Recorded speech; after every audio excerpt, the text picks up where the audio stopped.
नमस्कार दोस्तों यह कहानी सौम्या नाम की एक लड़की की है जो कि ट्रेन से यात्रा कर रही होती है और ट्रेन रात में एक छोटे से स्टेशन पर अचानक रुक जाती है जहां पर उसके साथ कुछ बुरा हो जाता है। उसके साथ क्या बुरा हो जाता है आइए जानते हैं कहानी में। ट्रेन के बार बार रुकने से ट्रेन में यात्री परेशान हो रहे थे। ट्रेन पहले ही अपने निर्धारित समय से 3.5 घंटा लेट चल रही थी। अगले आधे घंटे में ट्रेन फिर से रुक गई, मगर इस बार एक छोटे से स्टेशन पर। हालांकि यहाँ पर ट्रेन का कोई स्टॉपेज नहीं था, मगर सिग्नल न मिलने के कारण ट्रेन को रोका गया। चूँकि इस बार ट्रेन स्टेशन पर रुकी थी तो यात्री अपने अपने डिब्बों से बाहर निकलकर स्टेशन पर घूमने लगे। ट्रेन को यहाँ पर रुके करीब 20 मिनट बीत चुके थे। सौम्या जो कि इसी ट्रेन में यात्रा कर रही थी, अब सौम्या ट्रेन में बैठे बैठे परेशान होने लगी। चूँकि काफ़ी लोग ट्रेन के बाहर घूम रहे थे तो उन्हें देखकर सौम्या भी ट्रेन के बाहर आ गई।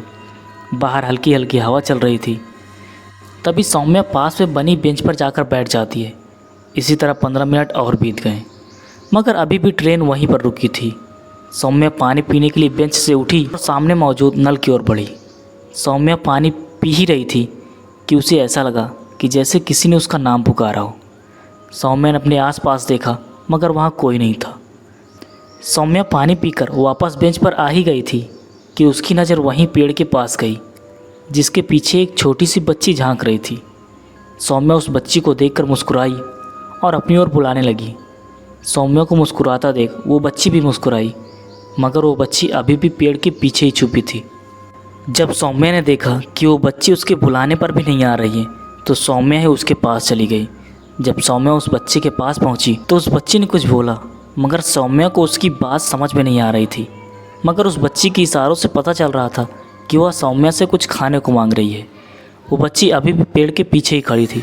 तभी सौम्या ने अपने बैग से चॉकलेट निकाली और उस बच्ची की ओर बढ़ी कि एकदम से वो बच्ची सौम्या के हाथ से चॉकलेट लेकर उस अंधेरे में गायब हो गई। वहीं सौम्या यह देखकर हैरान थी कि उस बच्ची के पैर ही नहीं थे, मानो वो हवा में उड़ रही थी। इसके बाद सौम्या तुरंत ही वापस अपनी सीट पर आकर बैठ गई। कुछ ही देर में ट्रेन भी खुल गई। अब सौम्या डरी और सहमी हुई थी और वो उस बच्ची के बारे में ही सोच रही थी। तकरीबन आधे घंटे बाद जब सौम्या ट्रेन की खिड़की से बाहर की ओर देख रही थी कि तभी वो बच्ची सौम्या को फिर से नजर आई। वो बच्ची ट्रेन के साथ साथ चल रही थी। तभी सौम्या ने वहाँ पर मौजूद अन्य यात्रियों से कहा, देखो ये क्या उड़ रहा है बाहर। मगर यात्रियों को तो बाहर कुछ ही नहीं दिख रहा था, मगर सौम्या को बच्ची अभी भी नज़र आ रही थी। वो बच्ची अभी भी कुछ खाने को ही मांग रही थी। लिहाजा सौम्या के पास जो भी कुछ खाने को था उसने तुरंत ही ट्रेन की खिड़की के नीचे फेंक दिया। जैसे ही सौम्या ने खाने की चीज़ें नीचे फेंकी, वैसे ही वो बच्ची भी दिखनी बंद हो गई। दोस्तों ये घटना थी जनसाधारण एक्सप्रेस की, जो दिल्ली से राजेंद्र नगर पटना चलती है। और वह स्टेशन था वही स्टेशन जहाँ पर ट्रेन रुकी थी। और वो लड़की एक भिखारी की बच्ची थी जो कि लोगों से भीख मांग कर अपना पेट पालती थी।